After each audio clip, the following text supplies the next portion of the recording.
Merci de nous retrouver. On est à l'occasion de la Journée mondiale des donneurs de sang qui a eu lieu jeudi dernier sur la place de l'Hôtel de Ville à Paris, où un point de collecte éphémère a été mis en place par l'Établissement français du sang. L'idée, c'est de réunir un maximum de personnes jusqu'à dimanche, ici de 10h à 20h sur le parvis de l'Hôtel de Ville à Paris. Mais des lieux comme ceux-ci, il y en a partout en France, à l'occasion de cette opération spéciale où on a besoin de partager son pouvoir. Alors, je suis avec le docteur Michel Villemur. Bonjour. Bonjour, docteur.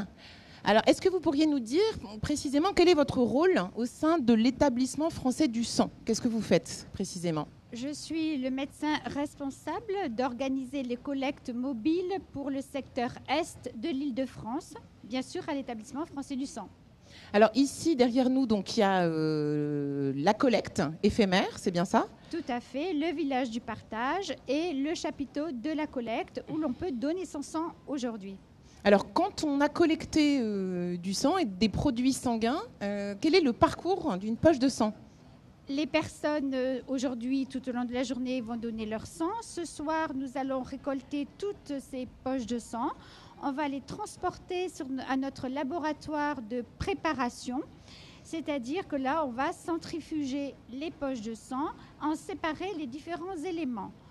D'une seule poche, on va pouvoir faire 3 produits différents. Une poche de globules rouges qu'on va conserver 42 jours, une poche de plasma qu'on va congeler, qui sera conservée pendant 1 an, et une dose de plaquettes qui se conserve que 5 jours.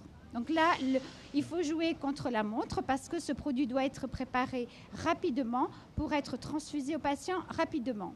Alors, est-ce que vous pourriez nous dire, parmi ces 3 types de produits sanguins, lesquels sont les plus recherchés? Nous avons besoin de tous les types de dons parce que nous avons différents malades qui ont besoin de différents produits.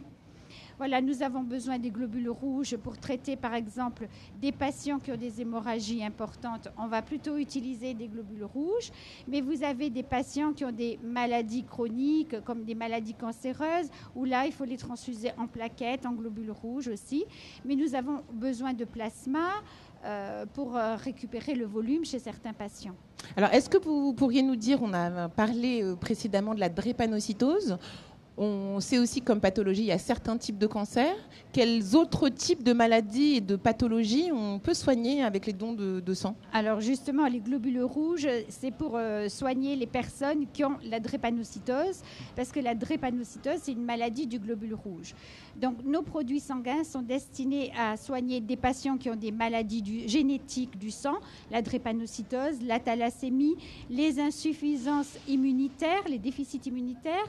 Bien sûr, nous pensons aussi aux accidentés de la route qui ont besoin parfois d'être transfusés. Les patients avec des chirurgies très lourdes, les prothèses de hanches nécessitent aussi. Les mamans qui font des hémorragies à la délivrance, à la naissance des bébés. Ah oui, pendant les accouchements, tout simplement. Voilà, il y a des hémorragies, malheureusement, parfois, mais nous avons du sang pour les sauver. Nous transfusons aussi des patients qui ont des maladies, les cancers, qui sont transfusés régulièrement sur plusieurs mois. Voilà. Alors, docteur, quand vous dites transfuser régulièrement, ça peut être quoi comme fréquence? Est-ce que ça peut être tous les mois, toutes les semaines? Plus, parfois, c'est 1 fois par jour. On donne des plaquettes, tous les 3 jours, des globules rouges. Voilà, il y a des gros besoins. C'est pour sauver la vie de ces malades. Ce n'est pas du traitement de confort, la transfusion sanguine. Alors, comment est-ce qu'on fait pour répartir correctement sur tout le territoire français les besoins en produits sanguins et les lieux de collecte de dons de sang? Alors, on en était resté à notre plateau de préparation. Nous avons produit les différents ces éléments du sang. Pendant ce temps, nous avons fait des analyses sur le sang pour être sûr qu'il n'y avait aucun problème pour le transfuser un malade. Et une fois que ces poches sont étiquetées, elles repartent au sein des hôpitaux, au plus près des malades, pour être transfusées le plus vite possible aux patients qui en ont besoin. Alors, est-ce que parfois on peut envoyer du sang qui a été récolté ici à Paris dans un autre lieu en France où il y aurait des besoins? Tout à fait. Nous avons la mission principale la première mission de l'Établissement français du sang, c'est d'assurer l'autosuffisance nationale. Donc, nous faisons en sorte que toutes les régions soient approvisionnées en produits sanguins nécessaires. Voilà, il y a une solidarité sur le plan national entre les régions et nous veillons justement à une bonne répartition pour que n'importe quel malade, à n'importe quel point du de l'Hexagone, mais aussi dans les départements d'outre-mer, il faut y penser, puissent avoir le produit qui leur convient, dont ils ont besoin au moment où ils en ont besoin. Alors pour les gens qui nous regardent et qui nous écoutent, on va rentrer un petit peu plus dans le détail et profiter de vos connaissances médicales. Alors, quels sont les différents types de groupes sanguins? Lesquels sont les plus recherchés? Je ne vais pas dire qu'il y a un seul type de groupe sanguin nécessaire parce qu'en fait, quand nous avons un patient, il est préférable de le transfuser avec son même groupe sanguin.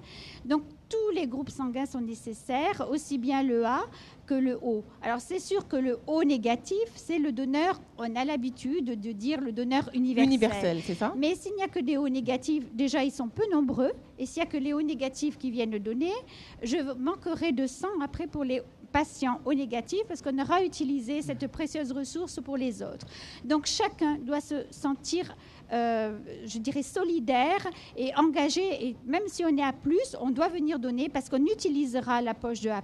Alors, on a parlé du groupe O, négatif, donneur universel. Vous dites A+, c'est les plus nombreux, c'est ça? Alors, on partage vraiment, c'est presque identique. A+, O+, ils sont presque au même niveau.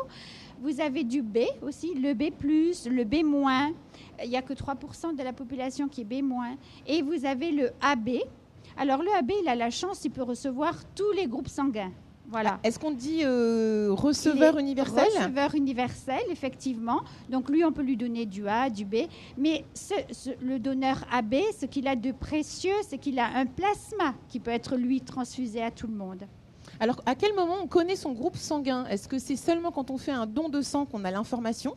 Ou alors, est-ce qu'à la naissance, tous les enfants ont leur groupe sanguin qui est identifié pour des raisons médicales? Non, on n'a pas besoin de faire le groupe sanguin à tous les enfants lors de la naissance. On le fait que dans certains cas précis. Pour la vie de tous les jours, un citoyen n'a pas besoin de savoir forcément son groupe sanguin. Mais lorsqu'on va donner son sang, eh bien, on est informé sur cette donnée médicale. Si on a besoin d'être transfusé, on prendra la précaution de vérifier le groupe sanguin du patient avant de le transfuser. Donc, pas d'inquiétude. Si vous ne connaissez pas votre groupe, vous serez quand même bien transfusé. Donc, pas de panique si vous ne connaissez pas votre groupe sanguin. En revanche, si vous nous rejoignez ici, au village du Partage, à Paris, place de l'Hôtel de Ville, dans un cadre quand même magnifique, hein. Vous voyez derrière nous, il fait très beau. Il y a la Seine juste à côté, il y a Notre-Dame de Paris, la place de l'Hôtel de Ville.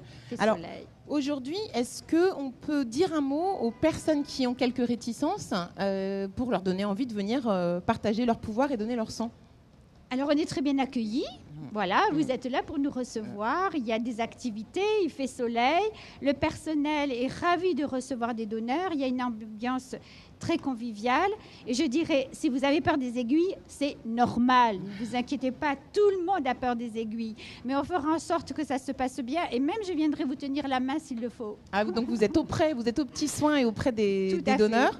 Alors, pour rappel, il y a combien de dons nécessaires par jour pour qu'on soit en autosuffisance en France? Nous avons besoin de 10 000 dons sur tout le territoire, mais nous avons besoin de 1 700 dons chaque jour en Île-de-France pour répondre aux besoins des patients en Île-de-France. Donc c'est vrai qu'ici, on a un lieu de collecte éphémère ici à Paris. Et pendant les 5 jours, donc jusqu'à dimanche 17 juin, donc demain, il y a des lieux de collecte éphémère partout en France, à Strasbourg, à Lille, à Dijon, à Bordeaux. Oui, bien sûr. Et le but, c'est d'inciter les personnes à venir donner leur sang, en particulier avant la période estivale. Alors pourquoi? Évidemment. Nous assurons l'autosuffisance des produits sanguins sur toute l'année. Il n'y a pas de problème sur ce sujet. Mais nous avons parfois des périodes avec des tensions sur les stocks. Ce sont les périodes de vacances, les périodes de congés, les ponts du mois de mai. Et cette année, on a eu vraiment de grandes frayeurs, mais tout s'est bien passé. Parce que notamment, les Parisiens quittent la capitale et ils ne viennent plus donner. Et donc, le mois de janvier aussi est un moment difficile parce qu'il y a souvent l'épidémie de grippe. Ah oui, donc il y a des périodes de l'année plus sensibles que d'autres. Sensibles, où il y en a moins de donneurs. Et voilà, quand ils s'en vont en week-end de Pâques, en week-end du 1er mai.